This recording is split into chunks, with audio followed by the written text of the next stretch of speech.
January 3, 2026. The Danish coastline near Esbjerg. Two metal detectorists trudged through wet sand, still churned from the previous night's storm. Thomas Eriksson and his partner Marie Johansson had been hunting for lost coins and jewelry along this stretch of beach for nearly a decade, but what they were about to find would be far more valuable than gold. The storm had been brutal, tearing away nearly 6 feet of sand and exposing rocks and debris that hadn't seen daylight in generations. Thomas's detectors started screaming near a jagged outcrop of concrete jutting from the dunes. At first they thought it was just another piece of wartime debris, remnants of Hitler's Atlantic Wall that still littered the coastline. But this was different. The concrete wasn't weathered like the other structures.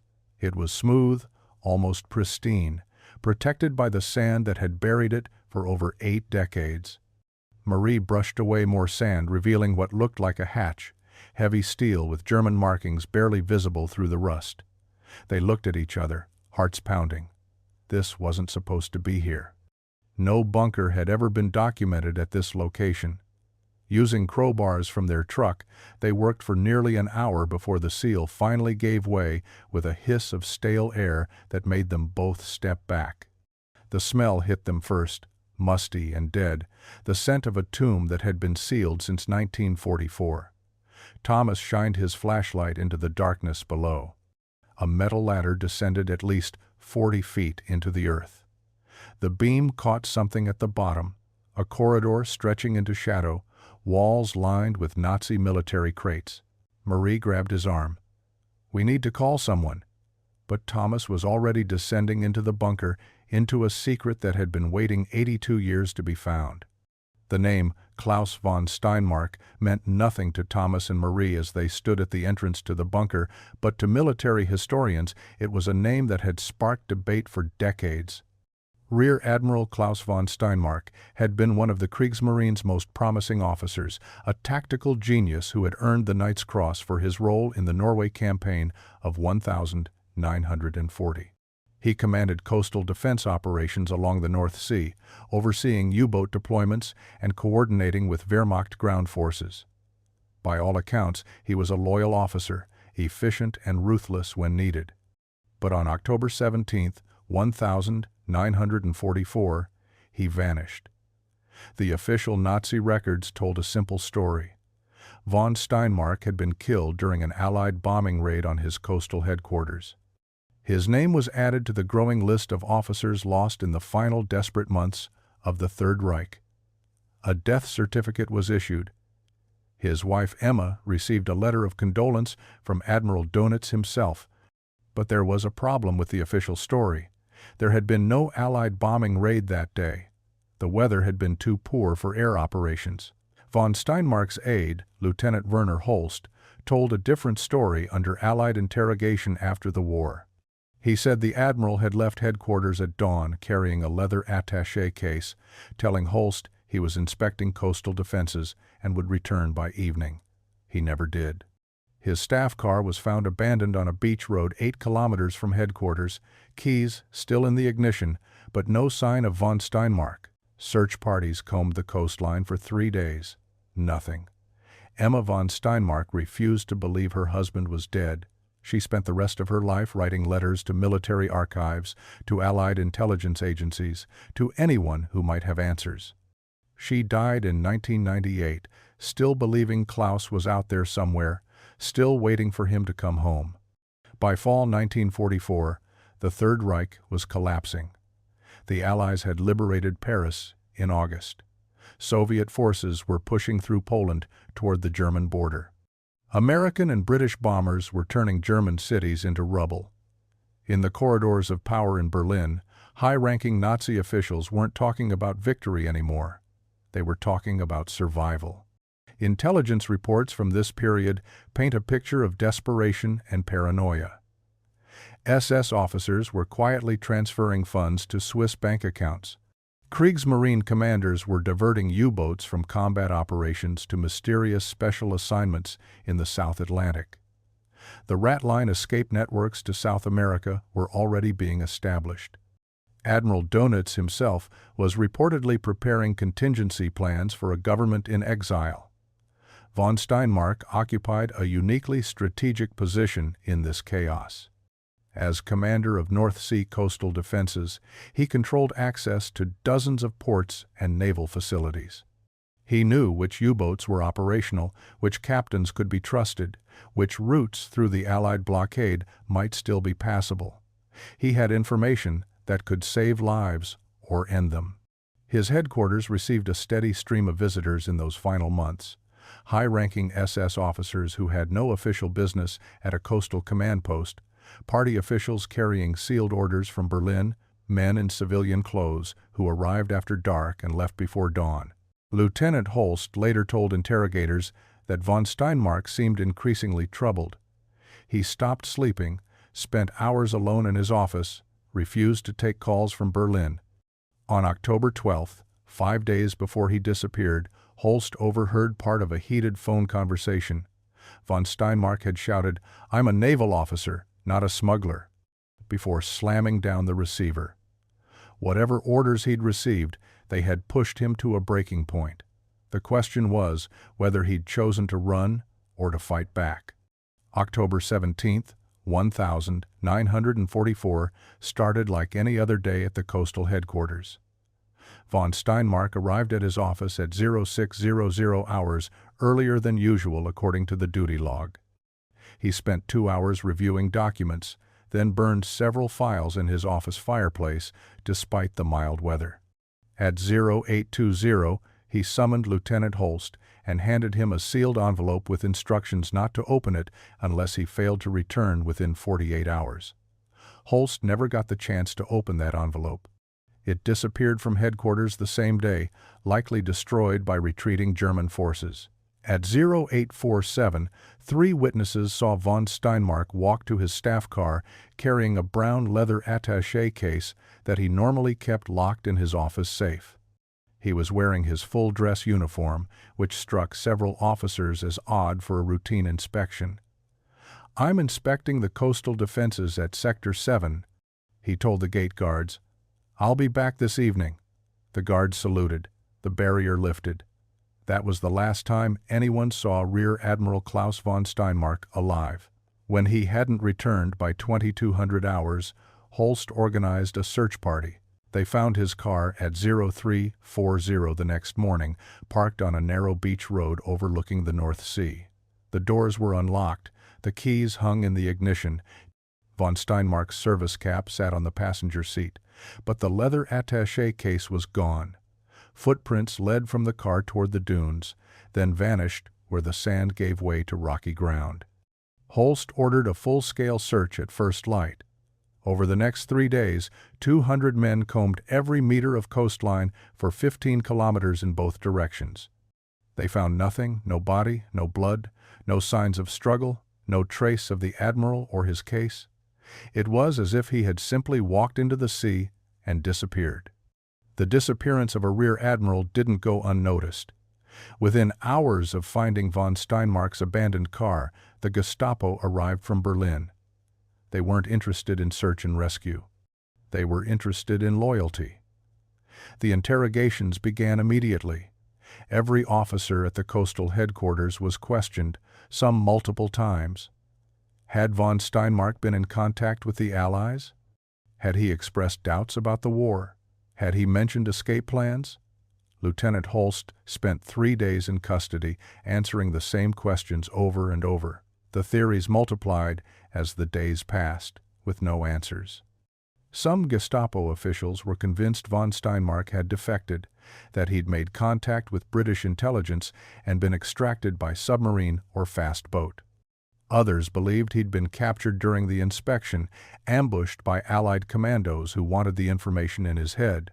The more sympathetic officers whispered about suicide, suggesting the Admiral had walked into the sea rather than face Germany's inevitable defeat.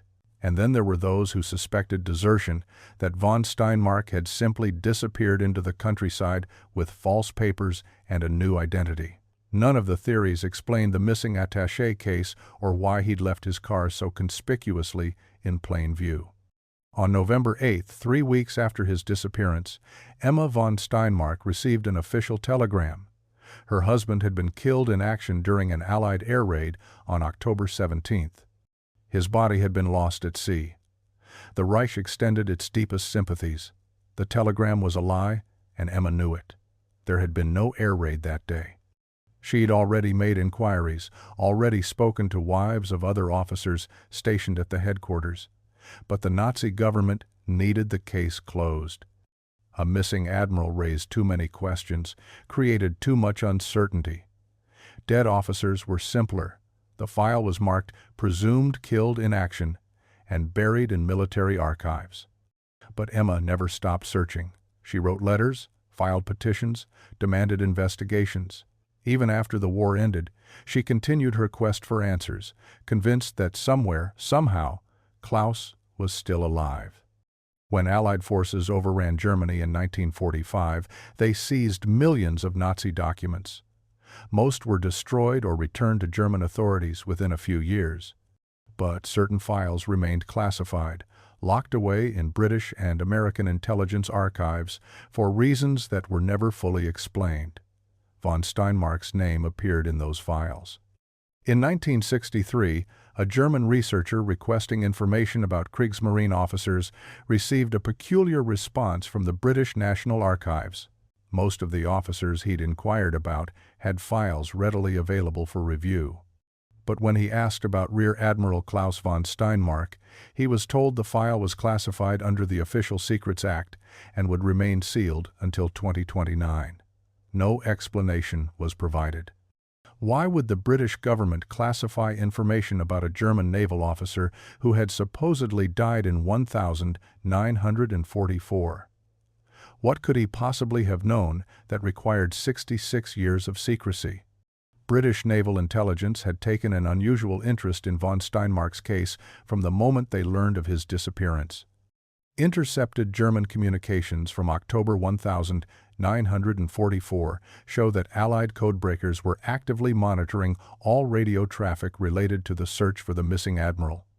A decoded message from November 1944 mentioned that the Steinmark matter must be resolved before additional complications arise. Additional complications from what? In 1978, a former MI6 officer published a memoir that mentioned von Steinmark in passing. He wrote that the admiral had possessed detailed knowledge of Operation Hannibal, the massive Nazi evacuation plan that would eventually rescue over 1 million German civilians and military personnel from the advancing Soviet army. But the memoir suggested von Steinmark knew something else. Something about high-ranking Nazi officials planning to escape justice. The publisher removed that section before the book went to print. Conspiracy theories flourished in the absence of facts. Some believed von Steinmark had been a British agent all along, feeding intelligence to the Allies for years before his extraction. Others thought he'd discovered evidence of war crimes so damning that both sides wanted it buried. The truth remained locked in those classified files, waiting. Spring 1944. 6 months before von Steinmark vanished, construction crews arrived at a remote section of the Danish coast under heavy guard. The project was classified as Lager 7, officially listed in Wehrmacht records as a coastal ammunition storage facility. Nothing unusual about that. The Atlantic Wall was dotted with hundreds of similar installations. But Lager 7 was different in ways the construction workers wouldn't understand until much later. Von Steinmark personally supervised the construction, visiting the site 3 times a week, despite having no official reason to involve himself in a routine supply depot. He brought his own architectural drawings, modified the standard bunker designs, insisted on specific materials and reinforcement patterns. The workers found it strange that an admiral would care so much about concrete thickness and ventilation systems. The bunker was dug deep, far deeper than ammunition storage required. 40 feet into the coastal bedrock, reinforced with steel beams that could withstand direct bomb hits. The main entrance was designed to be completely sealed from the inside, with a secondary ventilation shaft hidden among the dunes and disguised as a drainage pipe. Emergency supplies were stockpiled, water filtration systems installed, even a small generator for independent power. Only a handful of workers saw the complete layout. The project was divided into phases, different crews for different sections, none seeing the full picture. The head engineer, a man named Otto Kleist, supervised the final integration of all systems. He knew exactly what von Steinmark was building, and it wasn't ammunition storage. In June 1944, 3 weeks after the bunker was completed, every worker who had been involved in Lager 7's construction received transfer orders to the Eastern Front. All of them. Otto Kleist was killed in Poland in August. The others died in the brutal fighting around Warsaw or simply disappeared into Soviet captivity. Whether their transfers were coincidence or something more sinister was never determined. The bunker was sealed and officially forgotten, buried under administrative paperwork and lost in the chaos of Germany's collapse.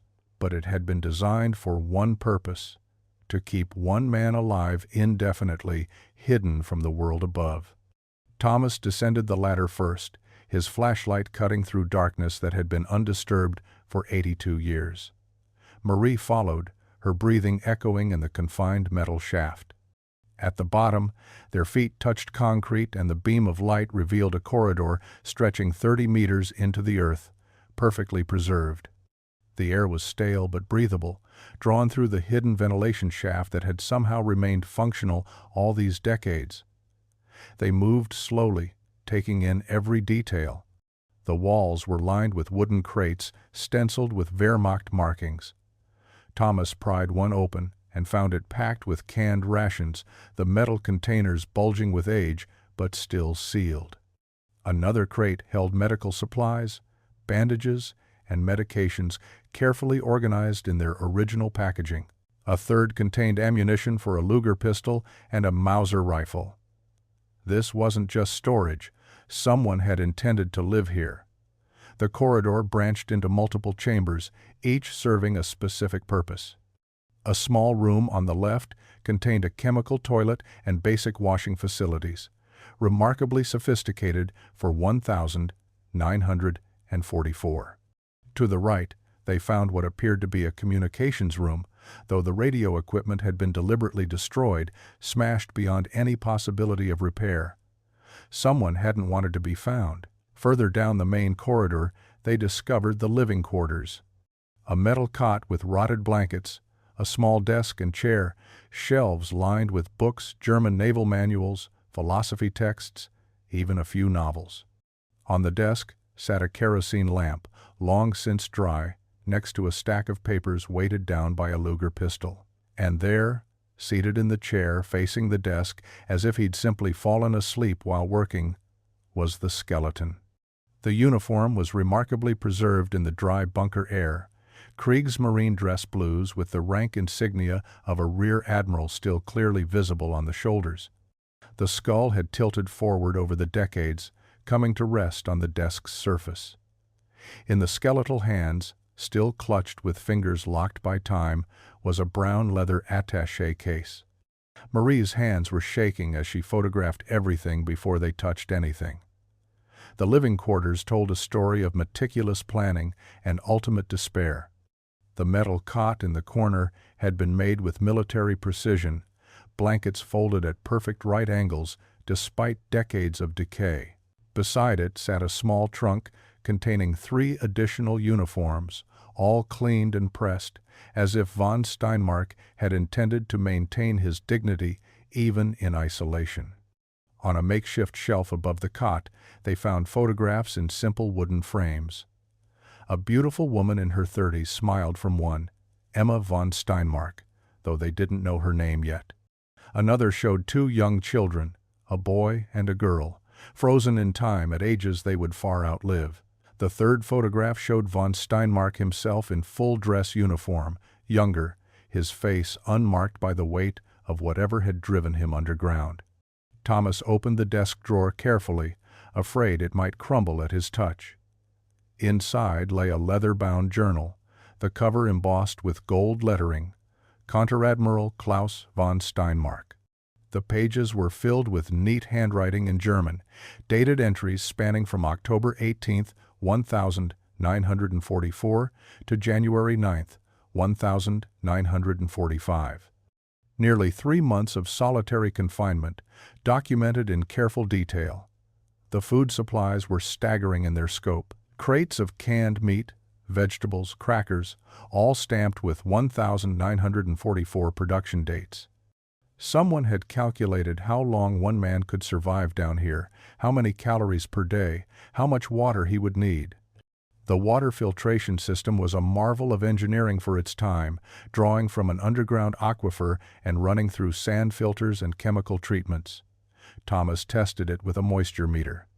Incredibly, water still flowed through the pipes, though neither of them would dare drink it. The evidence was overwhelming. Von Steinmark hadn't stumbled into this bunker by accident. He hadn't been imprisoned here.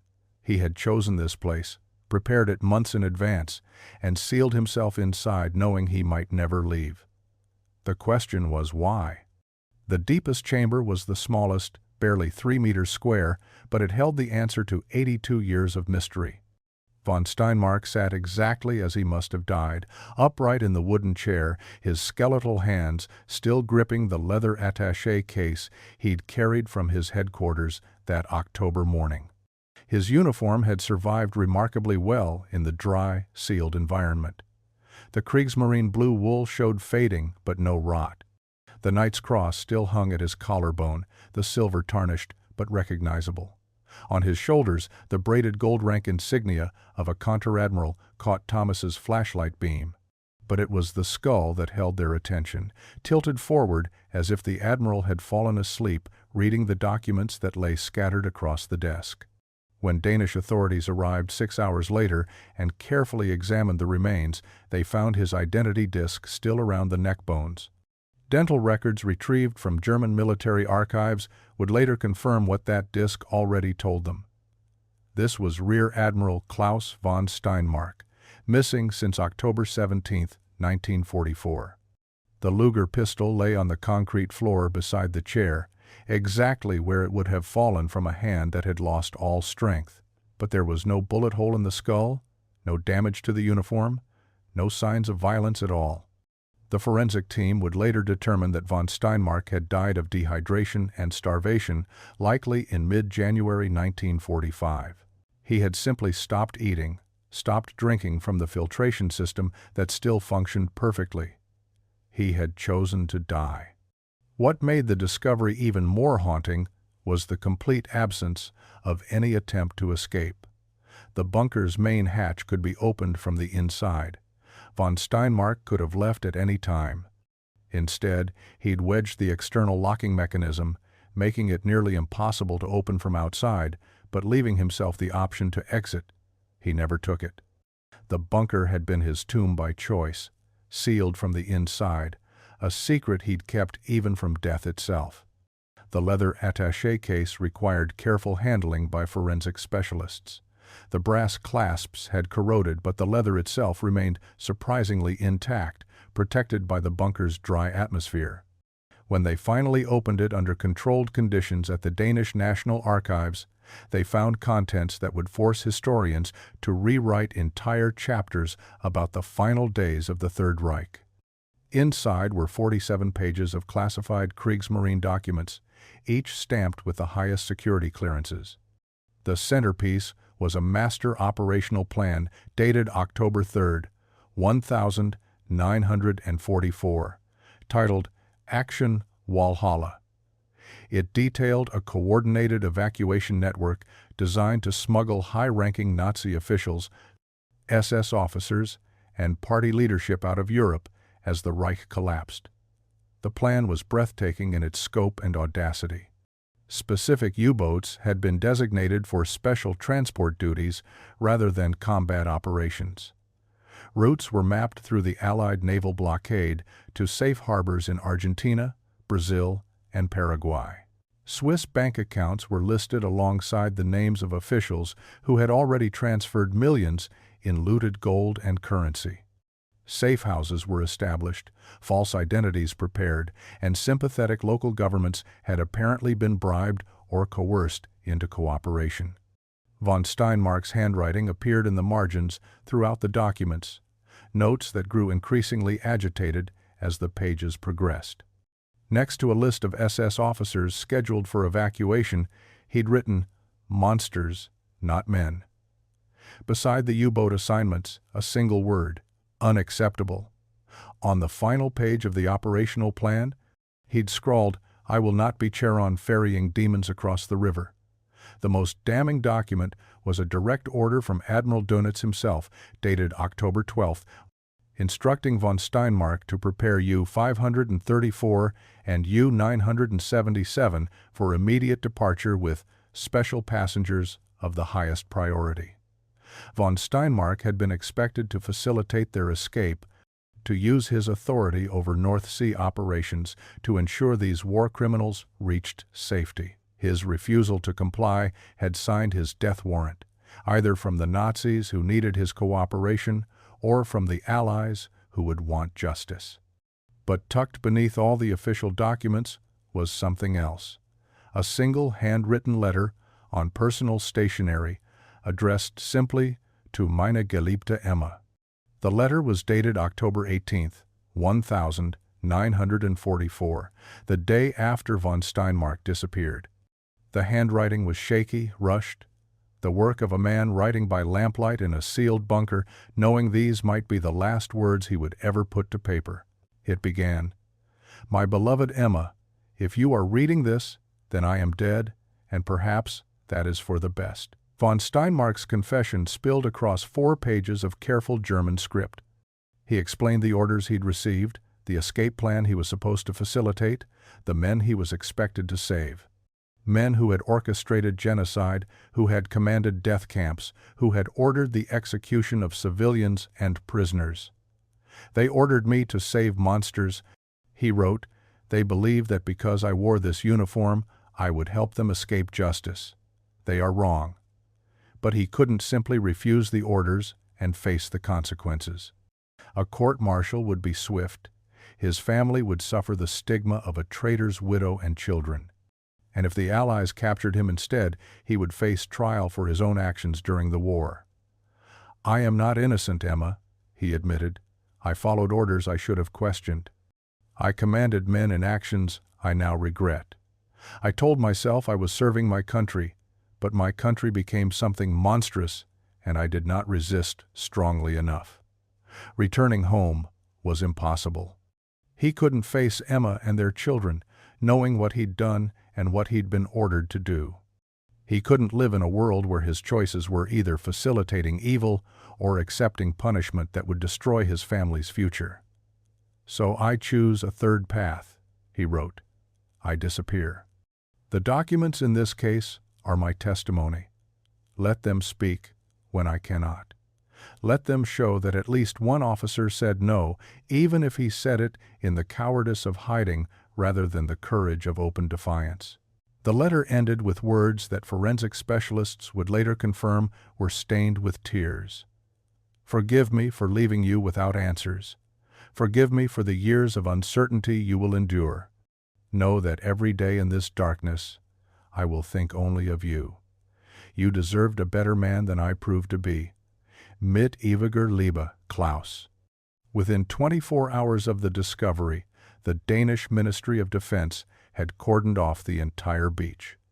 Military police established a perimeter while forensic teams from Copenhagen worked in shifts to catalog every item in the bunker. This wasn't just an archaeological find. It was a crime scene, a historical monument, and a diplomatic incident all at once. German military historians arrived on January 8th, led by Dr. Heinrich Vogel from the Bundeswehr Military History Research Office. When he saw the documents spread across von Steinmark's desk, he immediately contacted the German Foreign Ministry. These weren't just historical curiosities. They were evidence of war crimes, of systematic planning to help Nazi leadership escape justice. The implications were staggering. Forensic analysis confirmed everything matched the 1944 timeline perfectly. Carbon dating of the paper, chemical analysis of the ink, even pollen samples trapped in the bunker's ventilation system all pointed to October 1944 through January 1945. Von Steinmark's remains showed evidence of prolonged malnutrition, consistent with someone rationing supplies over 3 months before finally giving up. But it was the international intelligence response that revealed just how sensitive this discovery truly was. Within a week, the British government quietly declassified portions of von Steinmark's file, documents that had been sealed for 82 years. The Americans followed suit. What emerged was a picture of a man caught in an impossible situation, hunted by both sides for different reasons. The Nazis wanted him silenced because he refused to cooperate with Aktion Walhalla. The Gestapo had been searching for him, not to rescue him, but to ensure he couldn't reveal the escape plans to the Allies. At the same time, British naval intelligence had intercepted communications about von Steinmark's refusal and wanted him captured for interrogation. He possessed detailed knowledge of which Nazi officials were fleeing, which U-boats were involved, and where they were headed. That intelligence could have led to the capture of dozens of war criminals. Von Steinmark had known too much, and that knowledge had made him a target for everyone. His only escape was to disappear completely, to seal himself in a tomb and take his secrets with him, at least until someone was ready to listen. Marguerite Hoffmann was 75 years old when the call came from the Danish authorities. Her grandmother, Emma, had been dead for 28 years. Her father, Klaus von Steinmark's son, had died in 2003, never knowing what happened to his father. But Marguerite remembered the stories, remembered her grandmother's unwavering belief that somewhere, somehow, Klaus was still out there. She never stopped looking, Marguerite told reporters outside her home in Hamburg. Every year on his birthday, she would set a place for him at dinner. We thought it was grief. Now I understand, it was hope. The German government arranged for Marguerite and her sister Anna to travel to Denmark to receive their grandfather's personal effects. The photographs, the journal, the letter to Emma. When Marguerite read her grandfather's words to her grandmother, she wept for the woman who had died without answers, who had spent 54 years wondering if her husband had abandoned her or loved her. He loved her, Marguerite said simply. That's what matters. He loved her enough to disappear rather than bring shame to her door. On November 8, 2026, exactly 82 years after von Steinmark was officially declared dead, the German Navy held a funeral service at the Labo Naval Memorial. The ceremony was small, but dignified. Marguerite and Anna were there, along with military historians, Danish officials, and a handful of elderly veterans who understood the impossible choices their generation had faced. Von Steinmark's remains were cremated and his ashes scattered in the North Sea, the same waters where he'd supposedly died in 1944. The bunker itself was preserved as a historical site, carefully restored and opened to the public in 2027. Visitors descend the same ladder Thomas and Marie climbed, walk the same corridors von Steinmark paced in his final months, and stand in the chamber where he chose principle over survival. A plaque near the entrance reads, "Here died Rear Admiral Klaus von Steinmark, who chose darkness over complicity. His silence protected his family. His documents condemned the guilty. His courage came too late to save others, but not too late to save himself." The story of Klaus von Steinmark forces us to confront uncomfortable questions about morality in impossible circumstances. He wasn't a hero in the traditional sense. He'd served the Third Reich for years, commanded operations that resulted in Allied deaths, followed orders from a regime built on hatred and genocide. But in the end, when ordered to help the architects of the Holocaust escape justice, he said no. That refusal, made in isolation rather than in public defiance, reveals something profound about individual conscience in wartime. Von Steinmark understood that sometimes the only moral choice left is the one that destroys you. The documents he preserved in that bunker proved invaluable to historians studying Nazi escape networks. Aktion Walhalla had been rumored for decades, referenced in fragments of intercepted communications and vague testimony from low-level officers. But von Steinmark's papers provided the complete operational plan, names of officials involved, and destinations that had remained hidden. His files helped investigators track down bank accounts in Switzerland and Argentina that had been dormant for 80 years. Funds stolen from victims of the Holocaust that could finally be returned to survivors' families. But the documents also raised disturbing questions about the officers who succeeded where von Steinmark refused.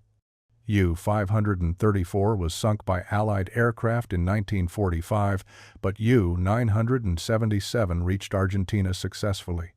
How many other U-boats completed similar journeys? How many war criminals escaped because other officers followed orders that von Steinmark rejected? The names in his files led to renewed investigations, to questions that families of Nazi officials would rather remain buried. The power of von Steinmark's choice lies not in its immediate impact, but in its witness. He couldn't stop Aktion Walhalla. He couldn't single-handedly prevent war criminals from escaping. But he could refuse to participate. He could preserve evidence. He could choose honor, even when that choice meant dying alone in darkness. For 8 decades, the North Sea kept his secret, buried under sand and storm and the weight of history trying to forget. The bunker remained hidden through the Cold War, through German reunification, through generations that tried to understand what their grandparents had done and failed to do. It took a chance storm, 2 curious metal detectorists, and the patient work of the sea, eroding the coastline to finally bring Klaus von Steinmark home. Thomas and Marie didn't set out to solve a historical mystery or bring closure to a grieving family. They were looking for lost coins. Instead, they found something far more valuable. They found proof that even in the darkest moments of human history, individuals still have the power to choose. Von Steinmark's choice didn't change the outcome of the war. It didn't save lives or stop atrocities. But it proved that conscience doesn't disappear just because evil becomes official policy. The bunker stands today as a memorial not to war, but to the man who chose death over dishonor, and whose final act of defiance was simply to refuse. Sometimes the greatest courage isn't found in dramatic battlefield heroics or public acts of resistance. Sometimes it's found in a sealed bunker on the Danish coast, in a letter never sent, in the skeletal hands of a man who knew he would die alone but couldn't live with the alternative. Klaus von Steinmark vanished in 1944. But 82 years later, his voice finally reached the surface, carried on documents that had waited in darkness for someone brave enough to bring them into the light. This story was brutal, but this story on the right-hand side is even more insane.